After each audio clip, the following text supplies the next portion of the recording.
Bonjour à toutes et à tous, ma team Kiefer, j'espère que vous allez bien. C'est avec plaisir qu'on se retrouve aujourd'hui pour cette nouvelle vidéo. Pour la présentation de la course Milan-Turin, course italienne classique de début de saison. Ça y est, on reprend à fond le cyclisme. On a suivi Paris-Nice en intégralité sur la chaîne YouTube, qui s'est terminée par la victoire au classement général de Matteo Jorgensen. On a suivi de loin vraiment avec 2-3 petites anecdotes Tirreno-Adriatico à travers Paris-Nice, mais c'était en même temps, on a privilégié la course française Paris-Nice. Donc là, c'est parti pour Milan-Turin, qui sera notre premier rendez-vous avant Milan-San Remo 3 jours après. Milan-Turin, c'est la plus ancienne course cycliste encore organisée, qui se dispute pour sa 105e édition, donc petite année anniversaire. L'an passé, c'est le néerlandais Arvin De Klein qui s'était imposé au sprint. Il y avait eu un sprint massif. Arvin De Klein qui s'est d'ailleurs imposé sur la deuxième étape de Paris-Nice 2024. Comme quoi, cette course-là permet de repérer de jeunes talents.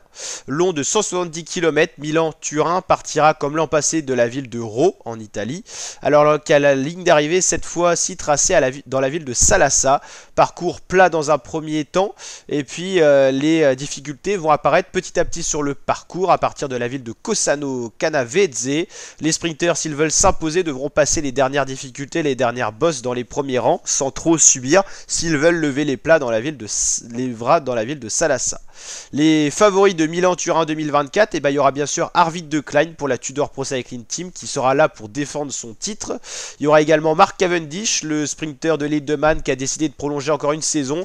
Lui qui avait chuté sur les routes du Tour de France l'an dernier, qui avait décidé finalement de reprolonger en 2024 avec l'équipe Astana Kazakhstan Team. Arnaud Desmar pour l'équipe Arkea BNB Hotel, Alberto Bettiol, Brian Cocard ou encore Marc Hirschi. Le palmarès de cette course en 2023 c'était Arvid De Klein, en 2022 c'était Mark Cavendish, en 2021 c'était Primoz Roglic, en 2020 c'était Arnaud Desmar. Dernière victoire française il y a 4 ans. Thibaut Pinot, Rigoberto Urán, Miguel Angel Lopez ont d'ailleurs brillé sur cette course-là. Course qui sera à suivre en intégralité sur Eurosport 2. Donc pour la Tudor Pro Cycling, il y aura ce coureur-là, mais il y aura également Arvid De Klein, on l'a dit. Pour les équipes qu'on connaît, la Movistar Team, il y aura Ivar Garcia Cortina, coureur expérimenté, Davide Chimolai pour la pointe de vitesse. La Astana, ça sera tout autour de Mark Cavendish, certainement avec pour poisson pilote Serge Boll ou encore Mikhail Morkov. Au cas où vraiment ça roule très fort en montée, que ce soit les punchers grimpeurs, on peut penser à Lutsenko. Pour l'équipe Bora, il n'y a pas grand monde pour espérer pouvoir faire quelque chose. UAE, ça sera surtout autour de Marc Hirschi, Diego Ulissi qui a une bonne pointe de vitesse, faut s'en méfier. La Cofidis, peut-être en partant de loin avec Benjamin Toba qui est un très bon rouleur, sinon ça sera pour le sprint de Brian Cocard. La IF Education Easy Post, Alberto Bettiol qui a une bonne pointe de vitesse. Intermarché Wanty, pas grand monde, hein, je dirais. Arkea autour d'Arnaud Desmar, je pense. Hein. DSM, Patrick Bevin qui a une bonne pointe de vitesse, pourquoi pas. La Total Energy, il n'y a pas grand monde. Bingoal, Floris de Thiers, je pense. VF Group, les courses sont pas très connues. Il doit en bien avoir un qui a une bonne pointe de vitesse, mais c'est pas les principaux favoris. Team Polti Cometa, il n'y a pas grand monde non plus. Giovanni Lonardi peut-être. Israël Première Tech. Ils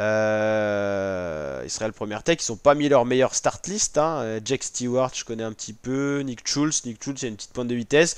Uno-X Mobility, il y a Alexander Christophe quand même. Puis les Norvégiens, c'est quand même des experts du sprint. Donc pourquoi pas. La Q36.5, ils ont retrouvé Brambilla dans leur rang. Lui, c'est plus grimpeur. Joe Aeroscope, c'est rouleur. Donc en partant de loin. Ils n'ont pas trop de coureurs avec une grosse pointe de vitesse. Donc vous l'avez compris, pas une start list incroyable. Mais voilà, quelques beaux coureurs à suivre. Voilà, la start list sera beaucoup plus impressionnante ce week-end à Milan-San Remo. Milan-Turin, voilà, c'est pas une course World Tour, mais c'est une course qui a quand même de l'ancienneté. Donc qui a quand même de la gueule, c'est pour ça qu'on a décidé d'en parler sur la chaîne YouTube. Et puis voilà, c'est une course qu'on a pris l'habitude de suivre, notamment depuis le Covid, qui était notamment une des courses qui a permis de reprendre un peu le cyclisme. Donc on la suit, c'est toujours avec plaisir. Et puis voilà, le prochain rendez-vous sur la chaîne sera Milan-San Remo au niveau du cyclisme. Et puis après on verra un petit peu ce qu'on fera sur la chaîne. Voilà, à voir. En tout cas, le cyclisme est de retour sur la chaîne. Allez, n'hésitez pas à liker si ça vous a plu, vous abonner, partager. Ciao!